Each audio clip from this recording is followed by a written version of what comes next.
Espírito Santo tem para falar através da minha vida. E eu já quero, a irmã Silvia que orou por mim, a igreja intercedeu, e eu quero que a igreja continue orando e intercedendo por mim. E me perdoe se eu esquecer ou pular alguma coisa, porque eu estou realmente muito esquecida.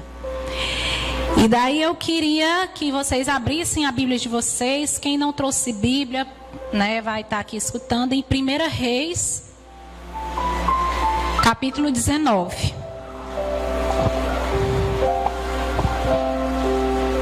A Maia foi pegar água, foi? Ah, certo. Aí eu me sinto chique mesmo, né? Com água comprada. Sabe que ia ser lá da Osânia. 1 Reis 19. A partir do verso 1. Depois que o púlpito saiu do canto, ele fica só se mexendo, né? Vamos lá.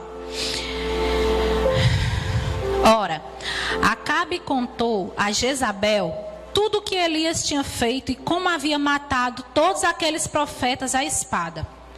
Por isso, Jezabel mandou um mensageiro a Elias para dizer-lhe: que os deuses me castiguem com todo rigor, se amanhã, nesta hora, eu não fizer com a sua vida o que você fez com eles. Continuando. Elias teve medo e fugiu para salvar a sua vida. Em Berseba de Judá, ele deixou o seu servo e entrou no deserto, caminhando um dia. Chegou a um pé de giesta, sentou-se debaixo dele e orou, pedindo a morte. Senhor, eu já tive o bastante. Tira a minha vida, disse Elias. Não sou melhor do que os meus antepassados. Depois se deitou debaixo da árvore e dormiu. De repente, um anjo tocou nele e disse: levante-se e coma. Elias olhou ao redor e ali, junto à sua cabeça, havia um pão assado sobre brasas quentes e um jarro de água. Ele comeu, bebeu e dormiu de novo. O anjo do Senhor voltou, tocou nele e disse: levante-se e coma, pois a sua viagem será muito longa. Então ele se levantou, comeu e bebeu, fortalecido com aquela comida. Viajou 40 dias e 40 noites até chegar a Horebe, o monte de Deus. Ali entrou numa caverna e passou a noite, continuando.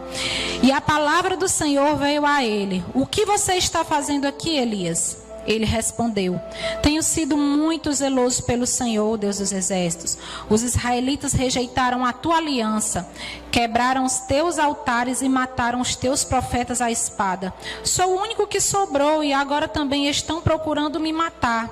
O Senhor lhe disse: saia e fique no monte, na presença do Senhor, pois o Senhor vai passar. Então veio um vento fortíssimo que separou os montes e esmigalhou as rochas diante do Senhor, mas o Senhor não estava nesse vento. Depois do vento houve um terremoto, mas Deus não estava no terremoto. Depois do terremoto houve um fogo, mas o Senhor também não estava nele. E depois do fogo houve um murmúrio de uma brisa suave. Quando Elias ouviu, puxou a capa para cobrir o rosto, saiu e ficou à entrada da caverna. E uma voz lhe perguntou: o que você está fazendo aqui, Elias? Amém. Pode sentar.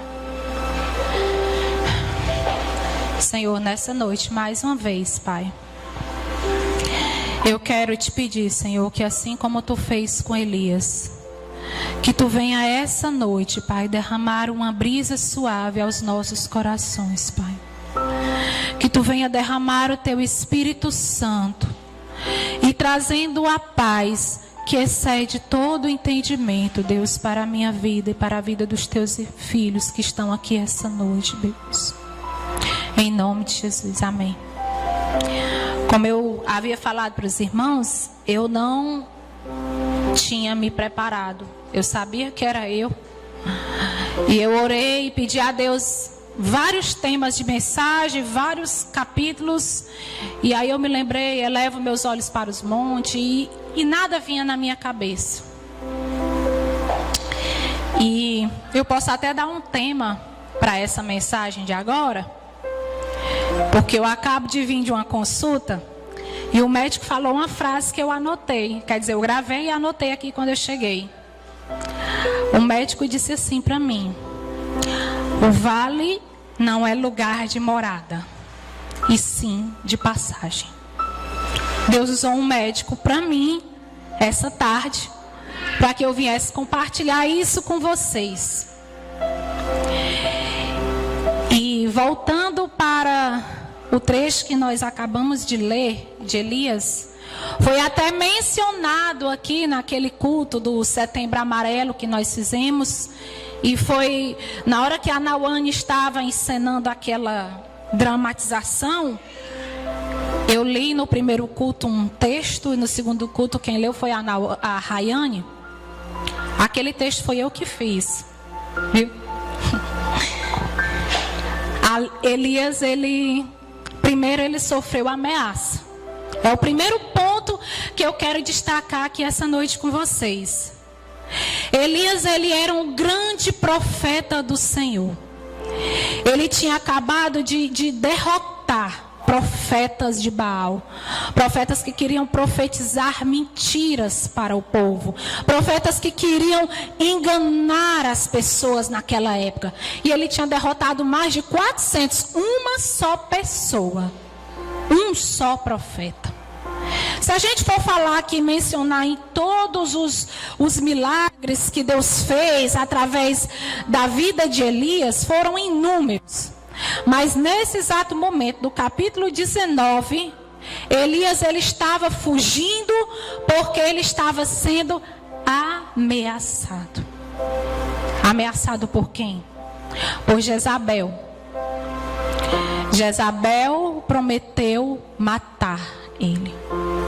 Jezabel prometeu tirar a vida dele pelo que ele tinha feito. E imagina só, meus irmãos, como que estava Elias apavorado naquele momento, em saber que a sua vida poderia ser tirada. E aí, quando eu estava lendo e relendo, eu fico imaginando Elias, um grande profeta, vamos dizer, nos dias de hoje, né? O homem de Deus, um grande homem de Deus, que derrotou 400 profetas de Baal, estava com medo de uma mulher. Mas o medo faz isso. O medo, ele faz isso. E aí ele se sentiu ameaçado por essa mulher, e aí ele teve medo, e logo em seguida o que foi que aconteceu? Ele fugiu. Ele quis abandonar a vida dele. Ele quis deixar de ser quem ele era. Quis deixar de querer ser o profeta que o Senhor tinha escolhido para aquela geração. Porque ele estava com medo de uma ameaça de uma mulher que estava prometendo tirar a sua vida. Teve um momento em que ele orou e pediu a morte dele. Como assim, pastor? Está aqui, a gente acabou de ler. Ele não tinha deixado de ser um homem de Deus. Ele não tinha deixado de ser um homem espiritual, porque a Bíblia diz que ele orou. Então, se ele orou, é porque ele cria em Deus. Mas como assim? Ele pediu a morte dele. Ele pediu a morte dele porque ele não estava mais aguentando tanto sofrimento, tanta dor, tanta ameaça. Ele não estava mais aguentando tudo aquilo. Então ele orou. Alguém para com esse treco aqui, senão eu vou sair do espírito. Eu estou ficando agoniada com esse negócio aqui. Esse bicho aqui, ó. E aí ele orou e disse: deixa isso para lá, né? Não deixa sair de menos.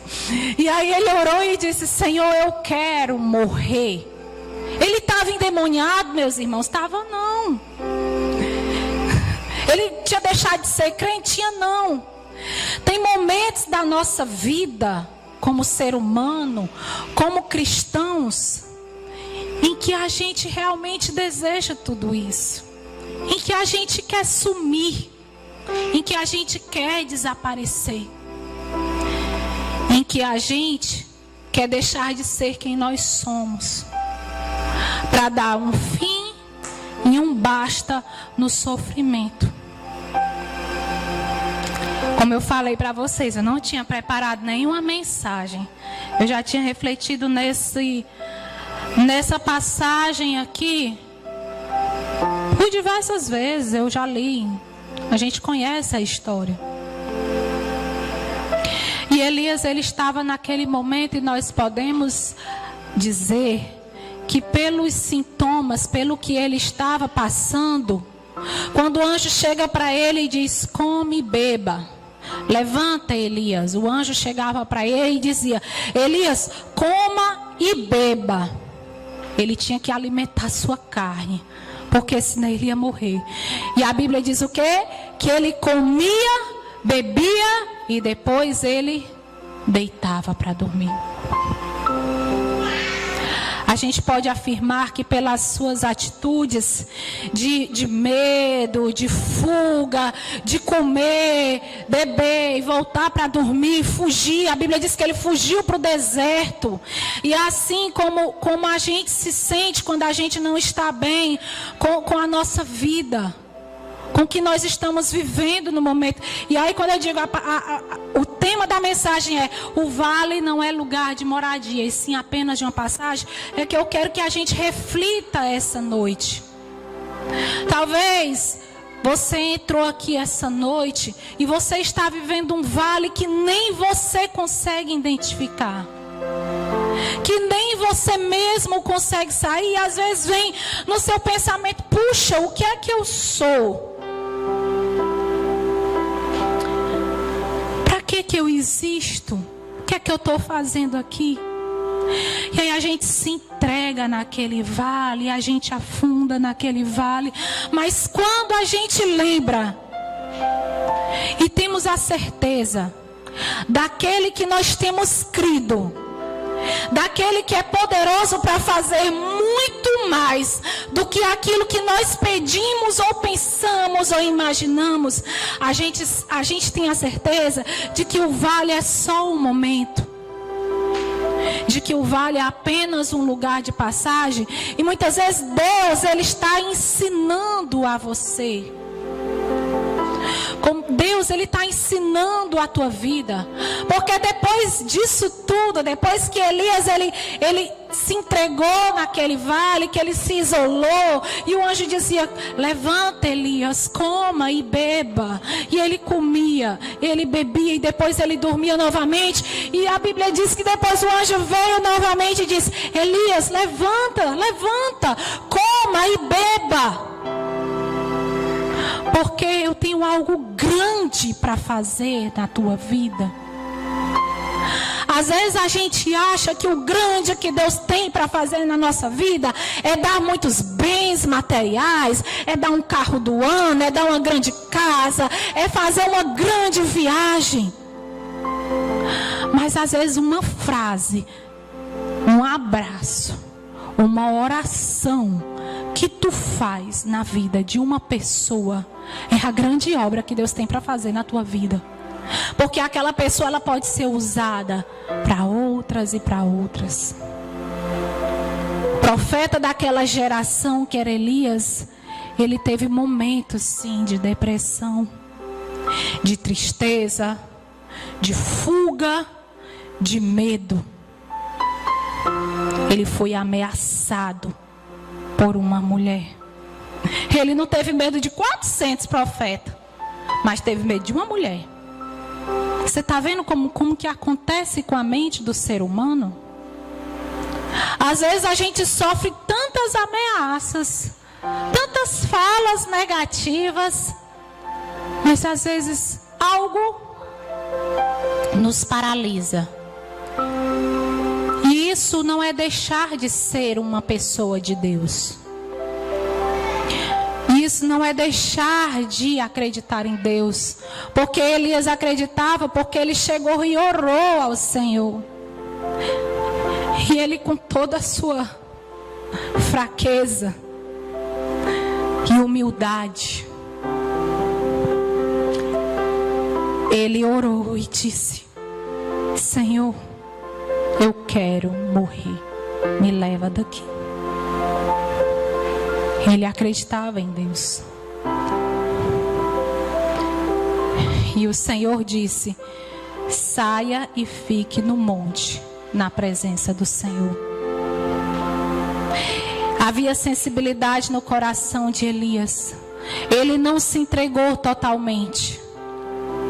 Ele não se entregou totalmente porque o anjo disse: saia e fique na presença do Senhor. O Senhor, Ele vai passar ali.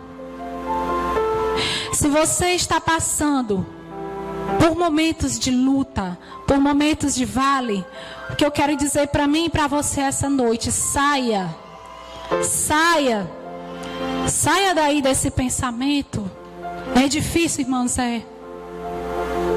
Mas você tem que buscar forças no Senhor, porque somente Ele é capaz de mudar qualquer vale que você esteja passando, qualquer situação difícil que você esteja passando. Isso independe de estudo, de escolaridade, de nível social, de salário, de cor, de raça. Independe. Tenha a sua fé firmada no Senhor.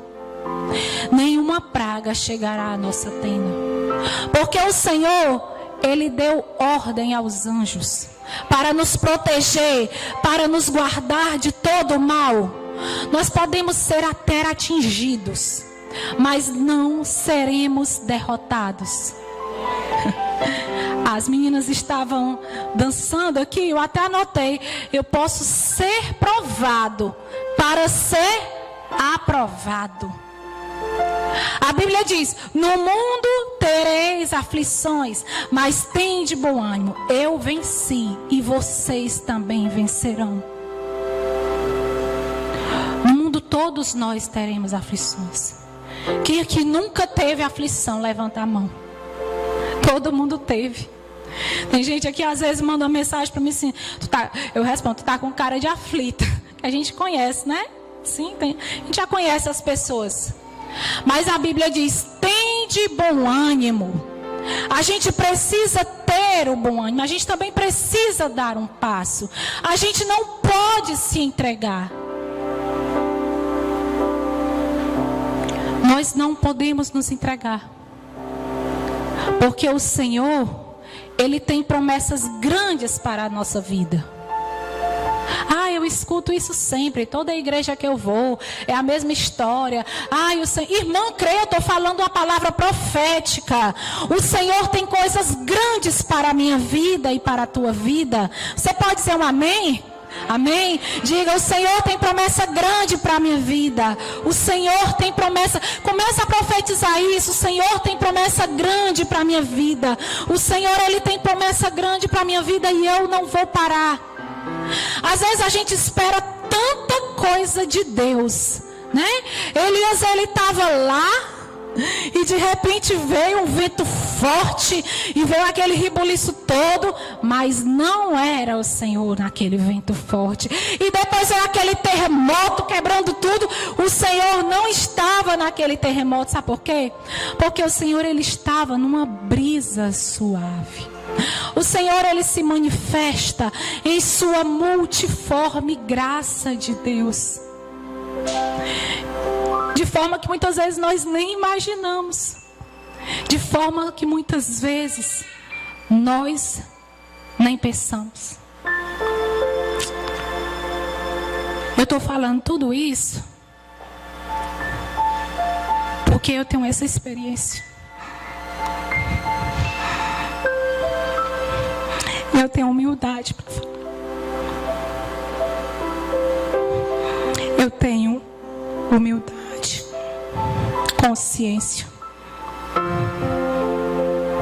de que eu estou passando, mas eu vou vencer. Eu estou há vários meses com depressão, me escondendo atrás da máscara.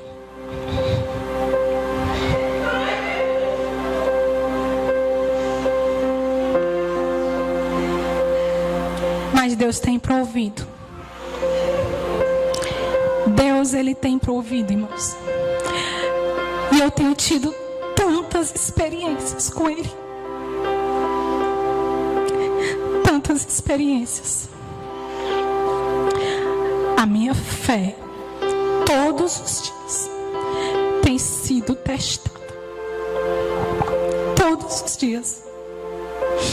Eu não estou falando isso para ninguém ficar com pena de mim.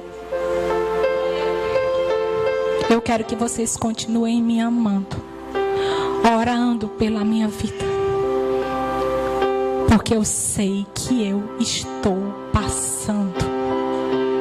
E essa experiência aqui, ela é pessoal. Eu sofri tudo isso, irmãos, num ambiente de trabalho onde não vale a pena relatar detalhes.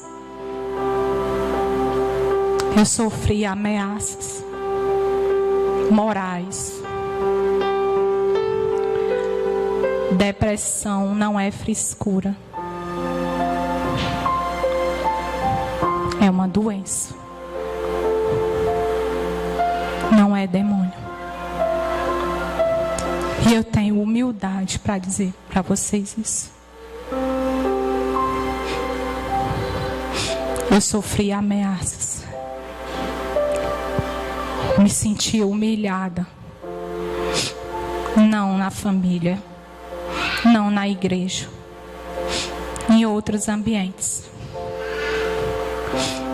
E veio uma carga de pessoas mais próximas aqui na igreja, sabe?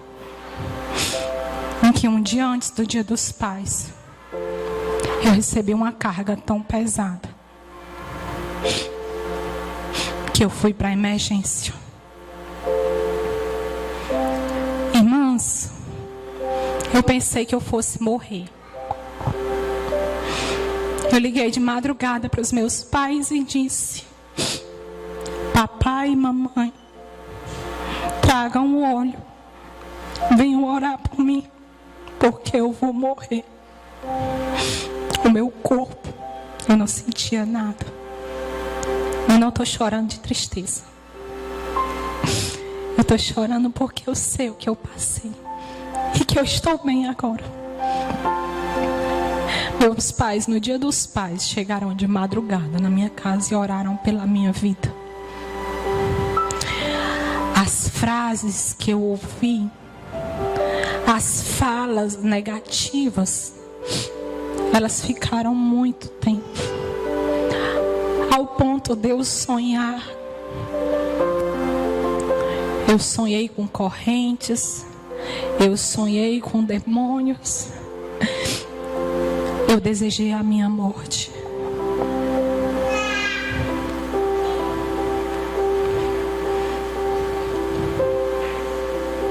Estou com muita humildade falando isso para vocês. Eu estou me tornando bem vulnerável perante a minha igreja, porque eu tenho coragem para isso. Porque quando a gente está gripada, a gente diz, né? Estou gripada. Quando a gente está com TPM, a gente diz. E por que não dizer quando eu estou com depressão? Irmãos, eu estou com depressão e eu preciso da oração de vocês. Eu estou sendo acompanhada por psiquiatra, por psicóloga, estou tomando remédio. Estou sendo acompanhada pelo médico dos médicos. E é nele que eu estou me segurando.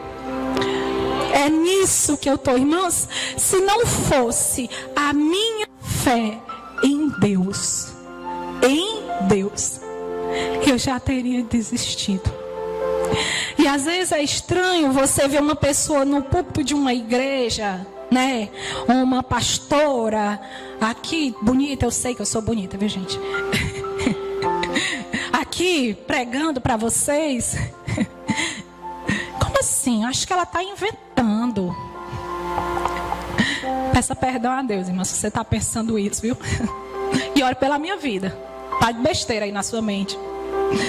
Eu cheguei hoje acabada. Mandei um áudio hoje para a Maeli, que eu sei que as maquiadoras aqui da igreja, né? As que estão assim mais perto, tem muitas.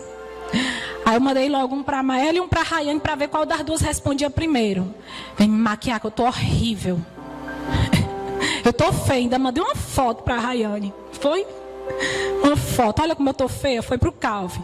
Olha, eu tô feia. E aí a Rayane não respondeu. Fui para que estava mais perto, a Maeli. E aí ela chegou e olhou e tomou um susto e disse assim: o que foi isso no seu olho, pastora? É reação alérgica? Era não, Maeli. Era de tanto chorar.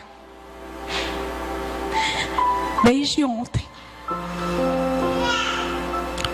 Os sonhos que perseguem a minha mente. Espíritos que querem dizer que eu não sou nada, que eu não sou ninguém, que eu não vou frequentar aquela igreja ali nova. Eu já quis desistir, deixar meu esposo e meus filhos seguirem só. Sabe por quê, irmãos? Porque a gente se sente um peso. Quem aqui teve isso sabe o que é. A gente sente que a gente está incomodando as pessoas.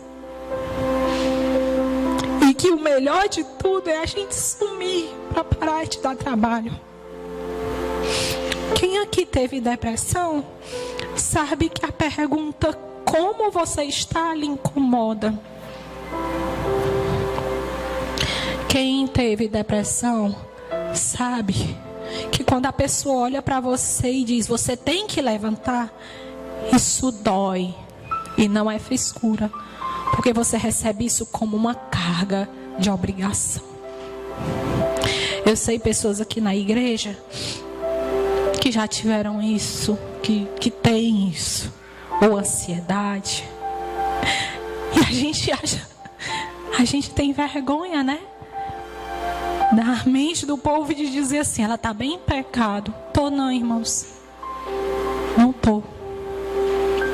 A minha fé está em Deus.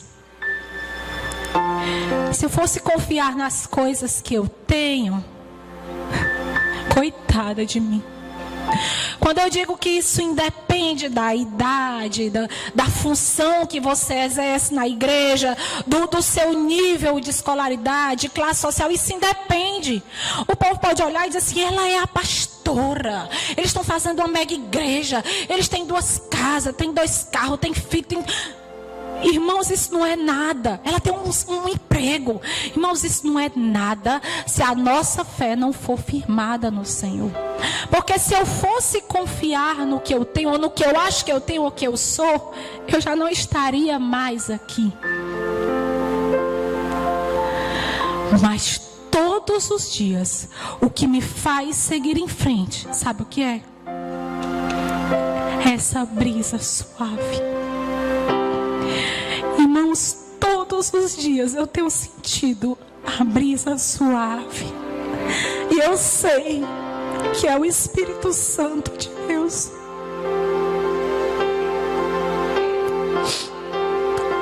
Ele está aqui comigo. Eu posso sentir. E Ele está dizendo para mim, Alana. E Ele está dizendo para você aí. Vai passar. Vai passar.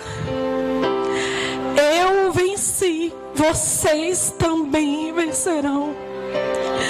Não tenham medo. Não tenham vergonha se você está passando por algo assim. Peça ajuda. Se torne vulnerável. Tire o peso. Ao compartilhar com a minha igreja, com vocês. Com pessoas aqui que eu conheço de criança. Com pessoas que chegaram aqui com a vida quebrada. Com a irmã Quinha, que é a nossa rainha, nossa mãezona dessa igreja. Eu me sinto tão bem. Eu me sinto tão bem. Porque eu sei que o Senhor conduziu essa noite. O Senhor conduziu. Irmãos, eu não ia pregar. Eu não ia ministrar. Eu não sabia mais nem quando eu ia subir nesse púlpito. Porque a todo momento o diabo dizia que não era para mim estar aqui. Mas eu precisava fazer isso aqui. E eu peguei essa história aqui de Elias. 6 horas da noite eu fui para ali. E Deus, Ele tem falado comigo. Ele disse, você precisa falar para a sua igreja. Eu não estou aqui para sensibilizar ninguém. Eu estou aqui para contar uma experiência pessoal. Para que você saia daqui essa noite fortalecido. Você não é para sair daqui essa noite, vixe, a pastora, ai meu Deus do céu, ai nossa pastora, não, continue orando por mim. Mas o que eu quero essa noite é que você saia fortalecido, que é o que está acontecendo comigo nesse momento. O Senhor, Ele está me fortalecendo aqui. Eu sei que Ele está aqui essa noite, e eu sei que Ele está aqui comigo. A presença dEle é real. A presença do Senhor é real na tua vida, que eu sei. Você não precisa ter medo. Você não precisa ter vergonha. Você precisa somente entregar o teu caminho ao Senhor. Confiar nele. E tudo Ele vai fazer pela tua vida. Tudo. Não é metade, irmãos. Não é só finança, não é só sentimental, não é tudo. É a tua área emocional, é a tua área financeira, é a tua área amorosa, é o teu secular, é o teu trabalho, é tudo. Por isso eu te digo, confia no Senhor, entrega o teu caminho ao Senhor, confia nele e tudo Ele fará. Porque, irmãos, o Senhor, Ele tem feito tudo na minha vida. Só em sentir a presença dEle todos os dias. Eu estou há quase 3 meses sem receber. E eu não estou nem preocupada com isso. Não faltou nada na minha casa. Na minha casa aumentou o amor. Na minha casa aumentou a oração. Na minha casa aumentou a aproximação. O que é um salário? O que é uma carteira assinada? Diante de tudo que eu estou vivendo, experiências boas. O Senhor disse, saia da caverna, Elias. E Deus diz essa noite, para mim e para você, saia da caverna, irmã. Saia da caverna, irmão. É só uma passagem. É só um tempo. E Deus, Ele não dá além do que a gente suporta. Mas a gente também precisa fazer a nossa parte. A gente precisa fazer nossa parte em tudo. Deus, Ele deu sabedoria ao homem para que você procure os médicos e peça ajuda. Aí a gente diz assim, vou para a igreja, vou orar. Vai ser 7 dias de oração da madrugada aqui, vou ficar bonzinho. Amém, Deus abençoe que fique. Mas Deus deu sabedoria ao homem também para você ir lá e procurar ajuda. Irmãos, é corpo, mente e espírito. É tudo. É tudo. A gente não deve se preocupar só apenas com uma coisa. A gente deve se preocupar com tudo. E eu queria aqui encerrar essa noite com um versículo. Pastor, pode vir? Que está em Isaías. O deserto se alegrará e crescerão flores nas terras secas. Tu, ó Senhor, dás paz e prosperidade às pessoas que têm uma fé firme. A minha fé é firme. A minha fé, ela é firme. Se não fosse a fé que eu tenho em Deus, eu já teria desistido. Porque quando você está num momento assim, vem pensamentos ceticistas em sua mente. Pensamentos ceticistas são pensamentos que fazem você duvidar da existência de Deus. Mas a minha fé, ele vem.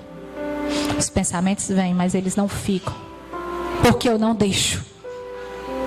Eu não deixo.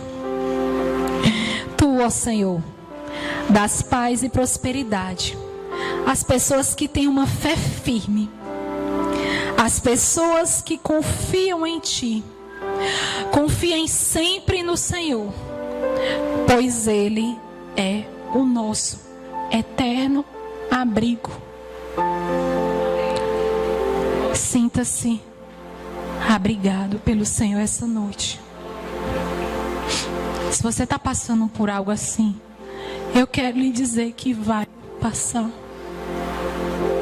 As ameaças, as falas negativas, aquilo que te faz pensar que você não é ninguém, aquilo que te faz você pensar que você não é um nada, eu quero te dizer que você é a menina dos olhos de Deus. E isso é o que basta. Você ser a menina dos olhos de Deus. Eu não quero nenhum título, eu não quero nenhum cargo. A única coisa que eu quero é ser a menina dos olhos de Deus. Que Deus abençoe você essa noite.